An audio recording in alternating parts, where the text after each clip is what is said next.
That's my news wrap. Let's bike news wrap में अब सुनते हैं दिन भर की अहम खबरें सिर्फ 10 मिनट में। सबसे पहले हेडलाइंस। बंगाल में भाजपा की दूसरी लिस्ट जारी, 111 नामों का ऐलान। असम में सीएम हिमंता 7वीं बार, जालुकबाड़ी से तो प्रद्योत बोरदोलोई दिसपुर से मैदान में। पीएम मोदी ने की 4 देशों से बात, संघर्ष कम करने और शांति बहाली पर चर्चा। और ब्लड की कमी और विकास की नाकामी पर अशोक गहलोत ने उठाए सवाल, कहा बीजेपी सरकार के सुशासन का सच सामने। अब खबरें विस्तार से। पश्चिम बंगाल और असम विधानसभा चुनाव में भाजपा ने पश्चिम बंगाल के लिए दूसरी सूची जारी की, जिसमें 111 उम्मीदवार शामिल हैं। इस लिस्ट में एक्ट्रेस से नेता बनी रूपा गांगुली को भी टिकट मिला है। इससे पहले सोमवार को 144 उम्मीदवारों की पहली सूची जारी हुई थी। वहीं असम में भाजपा ने पहली सूची में 88 उम्मीदवारों के नाम घोषित किए हैं। मुख्यमंत्री हिमंता बिस्वा शर्मा जालुकबाड़ी सीट से 7वीं बार चुनाव लड़ेंगे। सूची में हाल में कांग्रेस छोड़कर आए नेताओं को भी शामिल किया गया है। पूर्व कांग्रेस अध्यक्ष भूपेन बोरा और सांसद प्रद्युत बोरदोलोई को टिकट मिला है।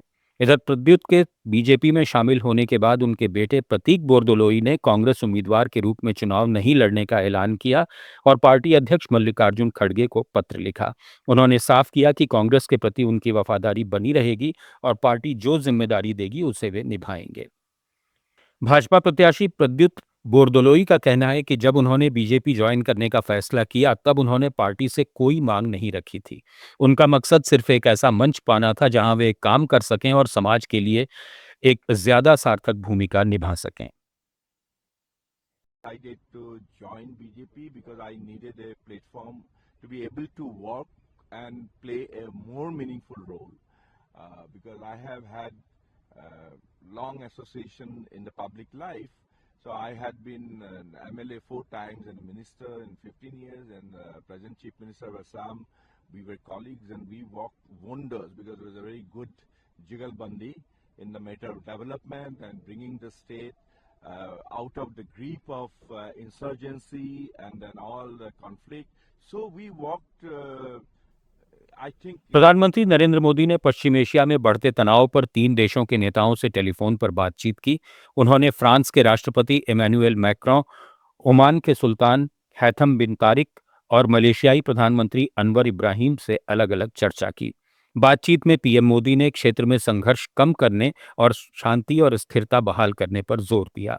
उन्होंने ओमान के सुल्तान के साथ हुर्मुज जलडमरू मध्य में सुरक्षित और निर्बाध नौवहन की आवश्यकता पर चर्चा की और ईद की शुभकामनाएं दी। पीएम मोदी ने ओमान की संप्रभुता और क्षेत्रीय अखंडता पर भारत की चिंता व्यक्त की और नागरिकों की सुरक्षित वापसी के प्रयासों की सराहना की। मलेशियाई प्रधानमंत्री और फ्रांस के राष्ट्रपति से हुई बातचीत में भी उन्होंने तनाव कम करने और वैश्विक चिंता पर चर्चा की। संघर्ष में अमेरिका और इजराइल ईरान के साथ टकराव में हैं, जिसका असर तेल व्यापार और आपूर्ति श्रृंखला पर पड़ा है। पीएम मोदी ने इस दौरान कई अन्य विश्व नेताओं से भी संपर्क किया है। पेट्रोलियम और प्राकृतिक गैस मंत्रालय की ज्वाइंट सेक्रेटरी सुजाता शर्मा ने देश में ईंधन आपूर्ति को लेकर स्थिति साफ कर दी है। उन्होंने कहा है कि क्रूड ऑयल सप्लाई और रिफाइनरी ऑपरेशन पूरी तरह सामान्य है और कहीं भी ईंधन की कमी या ड्राई आउट की स्थिति नहीं है। साथ ही उन्होंने बताया कि पिछले 3 दिन में 5600 से अधिक घरेलू एलपीजी उपभोक्ताओं ने पीएनजी कनेक्शन अपनाया है। यह आंकड़ा गैस वितरण व्यवस्था में बढ़ते भरोसे को दर्शाता है। क्रूड सिचुएशन और रिफाइनरी ऑपरेशन नॉर्मल है। रिटेल पंप्स पर कोई भी ड्राई आउट नहीं रिपोर्टेड है and all the retail outlets are operating normally. Domestic PNG and CNG for transport, 100% supply is ensured without any cut. इसके अलावा आप सभी के माध्यम से हम पिछले कुछ दिन से अपने एलपीजी कमर्शियल उपभोक्ताओं से अपील कर रहे हैं कि जहां पर भी वो एलपीजी से सीएनजी पर शिफ्ट हो सकते हैं, कृपया वो उस तरफ अग्रसर हों। और इसी संबंध में बहुत सारी कंपनियों ने भी कुछ इंसेंटिव घोषित किए। भारत चीन संबंधों में सुधार के संकेतों के बीच भारत सरकार ने वरिष्ठ राजनयिक विक्रम के दुरईस्वामी को चीन में भारत का नया राजदूत नियुक्त किया है। विदेश मंत्रालय ने इसकी घोषणा करते हुए बताया कि दुरईस्वामी जल्द बीजिंग में अपना कार्यभार संभालेंगे।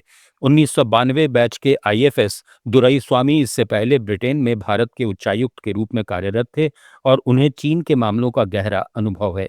वे पहले भी बीजिंग स्थित भारतीय दूतावास में काम कर चुके हैं और चीनी भाषा पर उनकी अच्छी पकड़ है। दुरईस्वामी मौजूदा राजदूत प्रदीप कुमार रावत की जगह लेंगे। राजस्थान के पूर्व मुख्यमंत्री अशोक गहलोत ने जयपुर के एसएमएस अस्पताल में निजी ब्लड बैंकों से रक्त नहीं लाने के नियम पर सवाल उठाए हैं। उन्होंने कहा कि इस नियम के कारण मरीजों को समय पर ब्लड नहीं मिल पाता, अधिक यूनिट की जरूरत पर ऑपरेशन प्रभावित होते हैं, दुर्लभ ब्लड ग्रुप के मामलों में भारी परेशानी होती है और दलाल सक्रिय हो जाते हैं। गहलोत ने विधानसभा में सरकार के जवाब पर आश्चर्य जताया कि निजी ब्लड बैंकों में अनियमितता या अवैध बिक्री की कोई शिकायत नहीं मिली तो फिर रोक क्यों लगाई गई। उन्होंने राज्य सरकार से तुरंत हस्तक्षेप की मांग की है ताकि एसएमएस अस्पताल में रक्त की पारदर्शी, मानवीय और प्रभावी व्यवस्था बने। आपातकाल में बाहरी लाइसेंस प्राप्त स्रोतों से ब्लड उपलब्ध हो और बिचौलियों पर सख्त कार्रवाई हो। गहलोत ने राजस्थान की भाजपा सरकार की बजट घोषणाओं पर भी सवाल उठाए हैं। सोशल मीडिया पर अखबार की खबरें साझा करते हुए उन्होंने कहा कि बीकानेर से बांसवाड़ा तक पूरे प्रदेश में विकास कार्य सिर्फ कागजों पर धूल खा रहे हैं। 2-2 साल बीतने के बाद भी स्वास्थ्य सुविधाओं और एक्सप्रेस वे जैसी योजनाओं की डीपीआर तैयार नहीं हुई, जबकि 40 लाख मासूम बच्चे मात्र 600 रुपए की यूनिफॉर्म के लिए दर दर भटक रहे हैं। सत्र खत्म होने को आया पर बालिकाओं को साइकिलें नहीं मिली। गहलोत ने इसे सुशासन का मजाक बताया और आरोप लगाया कि मुख्यमंत्री विधानसभा में जीरो राग अलाप रहे हैं, जबकि उनका काम सिर्फ दिल्ली दरबार में कुर्सी बचाना रह गया है। राजस्थान में निकाय और पंचायत चुनाव को लेकर हाईकोर्ट में पूर्व विधायक संयम लोढ़ा ने कैविएट दाखिल की है, जिसमें उन्होंने कहा कि सरकार और निर्वाचन आयोग जानबूझकर चुनाव टाल रहे हैं, जो सीधे तौर पर हाईकोर्ट के आदेश की अवमानना है। हमारे स्पेशल करेस्पॉन्डेंट रहमतुल्लाह खान के मुताबिक राज्य निर्वाचन आयोग ने 196 मतदाता सूचियों के पुनरीक्षण कार्यक्रम के आदेश जारी किए थे। उसमें अंतिम प्रकाशन की तारीख 22 अप्रैल है। इसका आधार भी जनवरी 2025 है और इसमें एसआईआर का जिक्र नहीं है। राजस्थान में पंचायत राज चुनाव की तरह निकाय चुनाव भी फिलहाल होते नहीं दिख रहे हैं, क्योंकि अभी फिलहाल इसकी भी सरकार के पास कुछ भी तैयारियां नहीं है। अभी राज्य निर्वाचन आयोग ने कुछ निकायों की जो मतदाता सूचियां तैयार करने का जो आदेश जारी किया है, उसमें भी आखिरी जो प्रकाशन की तारीख है वो 22 अप्रैल है, जबकि हाई कोर्ट ने जो निर्देश दिया था कि चुनाव करवाने हैं वो है आखिरी तारीख 15 अप्रैल।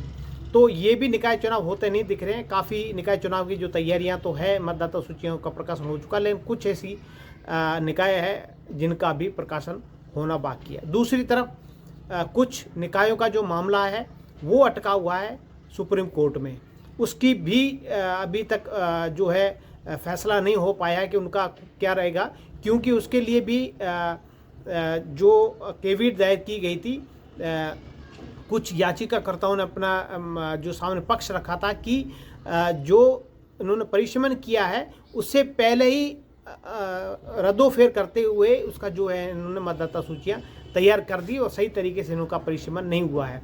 तो ऐसे में कांग्रेस सांसद सुखदेव भगत ने बीजेपी सांसद कंगना रनौत की राहुल गांधी पर की गई टिप्पणी की तीखी आलोचना की है।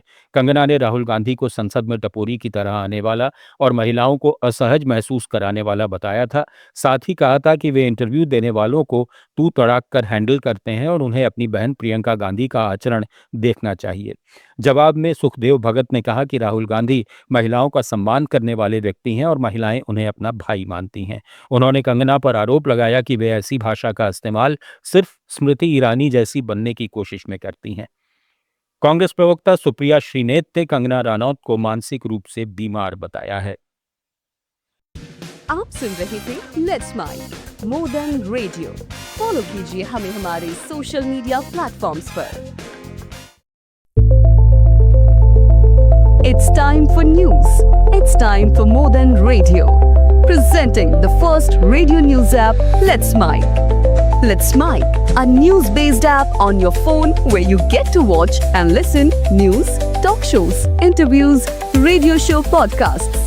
On Let's Mic, you get all relevant information